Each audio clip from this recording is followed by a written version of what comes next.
Oke teman-teman, kembali lagi di playlist belajar jaringan.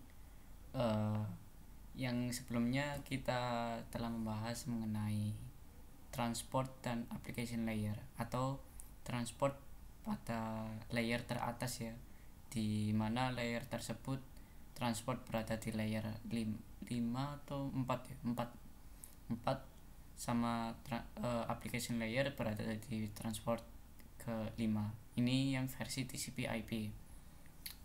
Kalau OSI layer itu beda lagi. Nanti itu transport layer berada di layer 5, sedangkan layer aplikasi itu berada di layer 7. Oke, dan tanpa berlama-lama, di video kali ini saya akan membahas mengenai domain name system. Nanti video kali ini akan dibagi menjadi part 2, dimana saya akan menjelaskan dulu DNS-nya. Nanti di video lanjutannya kita akan mencoba praktek, nanti ada skema atau topologinya dari nanti ya terakhir. Jadi mari kita simak materi-materi yang kita pelajari tentang DNS ini.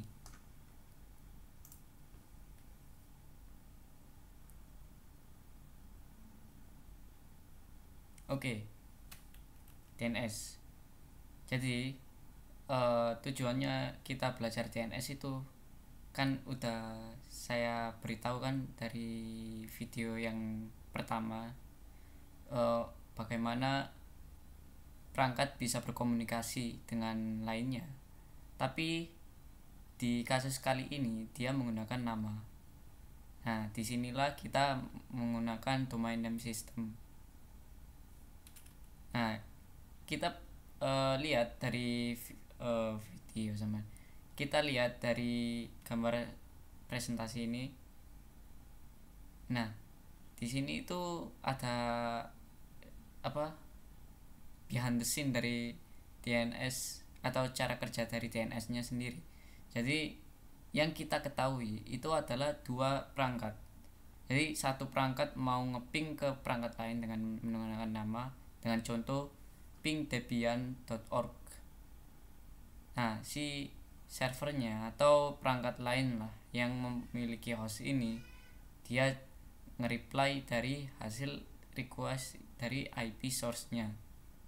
Yang kita ketahui hanya itu, mulai dari video awal ya. Tapi di belakang layarnya itu sebenarnya cara kerja DNS server itu seperti ini. Jadi di mana si host atau IP dari source itu dia meminta ke DNS server. Jadi dia itu menanyakan melalui query DNS. Sebenarnya itu ada dua jenis ya teman-teman, query lokal atau query DNS server. Jadi maksudnya itu query lokal dia menyimpan query di hostnya sendiri, sedangkan kalau query DNS server dia meminta query ke DNS servernya atau menggunakan eksternal ya. Terus di DNS server dia itu udah ada yang namanya list untuk host ini dengan IP sekian gitu. Nah, si host atau saya anggap ini IP source. IP source ini udah menanyakan ke DNS server apa IP number, apa IP nomor dari debian.org. Terus DNS servernya itu IP dikasih lah query dengan jawaban domain debian.org itu IP-nya sekian. Tapi lihat IP-nya emang kan nggak sama kan, karena IP DNS server sendiri dan ini IP si debian.org-nya sendiri. Lalu hostnya ini tahu IP dari nama domainnya Debian ini, terus dia ngeping ke IP-nya ini. Nah, di sinilah terjadi request and reply lagi seperti slide yang sebelumnya. Nah, di sini kita perlu ketahui eh, cara kerja DNS itu sebenarnya bukan hanya request and reply, tapi dia menanyakan query dulu. Jadi semua perangkat udah saya jelaskan kan yang dari video sebelumnya. Semua perangkat dia berkomunikasi dengan menggunakan identitasnya, yaitu IP address. Tanpa IP address dia tidak bisa saling berkomunikasi. Makanya diperlukan parameter DNS ini untuk memudahkan kita untuk berkomunikasi dengan perangkat-perangkat lainnya tanpa dengan nomor. Kalau kita input hostname dengan domain name atau nama domain kan susah. Makanya itu diperlukan kayak gitu, teman-teman. Terus selanjutnya, nah ini yang saya jelaskan tadi itu ya, yang saya bilangin tadi itu di slide sebelumnya, di /etc/host itu merupakan DNS lokal. Ya seperti itu, dia itu mengquery lokalnya. Sedangkan kalau kita memerlukan eksternal atau DNS server di luar, itu namanya kita memakai resolver atau file resolver. Jadi host itu metode pencarian statis untuk resolusi yang berada di lokal kita. Nah, ini file pada file sistem pada Linux ya, teman-teman, /etc/host. Kalau di Windows nanti ada di file C, terus di sistem 32 nanti ada /etc/host.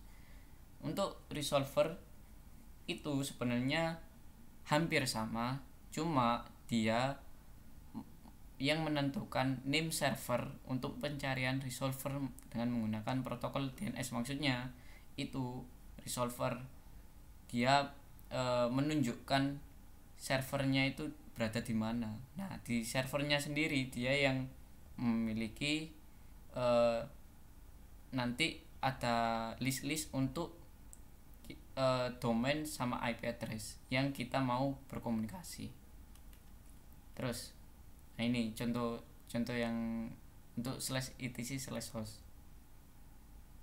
Nah, ini cara kerja dari DNS server yang resolver. Jadi saya katakan tadi di awal. Jadi cara kerjanya itu ini anggap aja kan perangkat kita. Nah, ini ada DNS request and replies. Jadi kita menanyakan dulu, mengquery. Istilahnya itu query lah, query ke DNS. Dan ada reply. Di mana perangkat berkomunikasi itu pasti ada dua bukan kemungkinan, dua cara, ada maksudnya itu dia itu ada proses yang namanya query dan query, ada yang namanya request and reply. Jadi request untuk kita nge-request atau ya itu istilahnya, dan mereply hasil dari requestnya itu. Nah, di perangkat kita pasti ada resolver library, yaitu yang dari file ini, teman-teman, /etc/resolve.conf. Nah, di resolver ini dia bisa mengirim beberapa name server atau informasi name server ke lainnya. Gak hanya satu aja, target hostnya itu banyak. Contohnya kayak gini. Nah, ini ada dua. Ini untuk resolver, untuk biasanya 127 itu IP loop ya, atau IP perangkatnya sendiri. Kalau ini IP dari luar gitu. Terus, nah di sini ini cuma tambahan, teman-teman. Jadi di DNS itu ada yang namanya istilah forwarder. Jadi DNS forwarder adalah name server tempat lain di mana PC pada LAN meneruskan dari DNS lokal ke DNS server rekursif lain di luar jaringan. Jadi maksudnya gini, kita misal berada di satu perusahaan, terus pasti punya DNS server untuk LAN-nya sendiri atau lokalnya sendiri. Nah, di situ kita juga bisa mengakses internet. Sedangkan kalau kita pakai DNS lokal itu dia terdaftarnya nama-nama domain di luar, harus menggunakan DNS DNS Google atau DNS public Google ya, yang bersifatnya itu yang public, yang semua itu, yang kayak 8888 itu. Makanya dia membutuhkan ini forwarder. Nanti di DNS-nya ini memforward ke ISP network atau ya itu IP yang memang untuk khusus default IP public untuk kita bisa memanggil nama-nama domain secara universal atau secara luas. Contoh forwarder pada file ada di /etc/bin itu kalau kita pakai by9 /name.conf.options. Jadi kayak gini. Sebenarnya kalau belum diubah itu biasanya ada tanda ini //2 artinya itu di comment atau dia nonaktifkan. Karena ini saya ubah berarti kayak gini. Dan defaultnya itu 0000 sini. Itu dia itu IP multicast. Kalau 888 gini ini saya pakai IP public Google. Ya memang kalau forwarder lebih bagusnya itu pakai itu sih, pakai IP Google.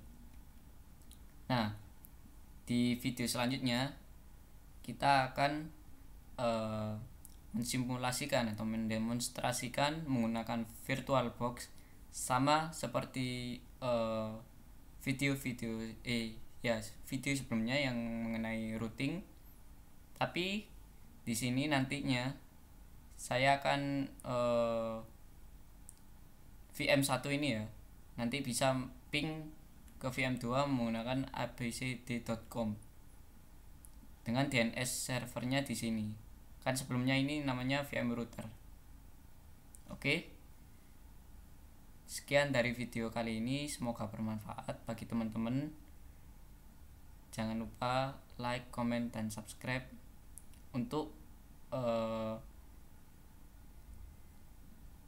teman-teman terus mengikuti di video saya.